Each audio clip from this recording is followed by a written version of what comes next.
بسم الله الرحمن الرحيم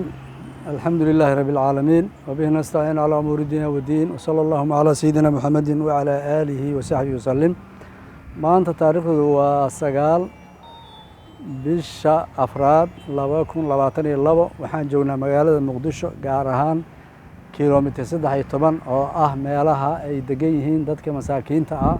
ama dadka barakacayaasha ah ee ku soo qaxay deegaankan Muqdisho waxaan halkan u nimid inaan qaybino ifdaaru saa'im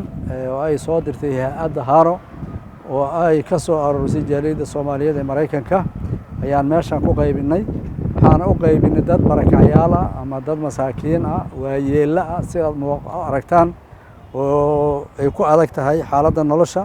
ayaan u qaybinay inaan xogaa ifdaaru saa'im ah raashinkaas oo ka kooban saliid bur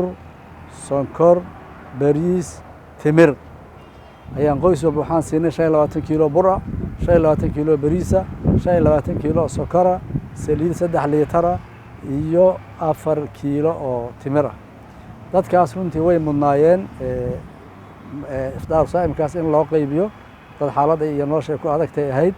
guud ahaan wadankana dee wad ogtiin xaaladiisa abaara iyo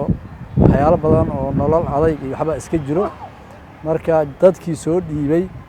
jaaliyadda Soomaaliyeed waqooyi Ameerika iyo hay'adda Haro ee soo aruurisay waa u mahad celinaynaa waxaan leenahay jazaakumullahu khayr meesha aad ka soo bixiseen badalkeeda khayr qabo Allah idin siiyo wixii aad ku dalbayseen oo khayran Allah idin siiyo wixii shar ah ee aad ma ka baqayseena Allah idinka ilaaliyo ilaahayna ha idin xifdiyo idinkii awlaadiina iyo maalkiinaba waxaan idin leenahay jazaakumullahu khayr sadaqadaas meel munaasab ah iyo waqti munaasab ah sadaqada in kastoo mar kastaba ay faa'iido leedahay haddana la siiyama waqtiyadan oo kale oo ramadaanka iyo waa si maartay baraka badan tahay marka Allah idin barakeeyna leenahay sadaqada soo dhibteen dadkii mudnaa baan u qaybinay waxaan leenahay jazaakumullahu khayr wa barakallahu fiikum wassalaamu alaykum wa rahmatullahi wa barakatuh bismillahir rahmanir rahim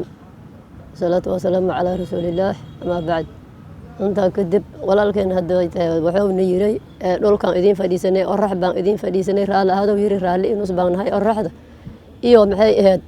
iyo ciid oo walaan jiifna anagoon waxba haysanan ilaahay waxa uu nasay maaha tan kala labaad walaalihii oo ilaahay madax ku kornoo soo dhiibay hay'ad Haro kulli waa uu jeediyay yani oo meesha ay ku qoran tahay walaalihii kornoo soo dhiibeen kubi oo inta noo keenan kulli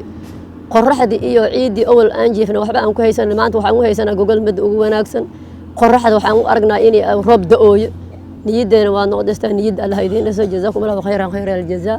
taariikhda bisha afraad maxay ahayd oo maanta ay tahay 9 bisha ramadaan ay tahay 8 anta ka bacdi waxaan leenahay Allah idin barakeeyo waa dhergnay intaas baan ka hadda ma filaynin maadaama intaas aadna soo xasuusteen Allah idin xasuusto maxaa ka gaartay walaalihii noo soo dhiibeen iyo kubii noo keenaba assalaamu alaykum warahmatullaah بسم الله الرحمن الرحيم دهر aan mahad celinayna maanta bish soo qaad oo sideed tahay oo afurka deeqo la soo gaarsiisay aanu mahad celinayna intaan islaamka Soomaaliya maanta soo gaarsiisay ana ilaahay warjana ina ciidan ciidada guli barwaaqo ilaahay soo gaarsiiyay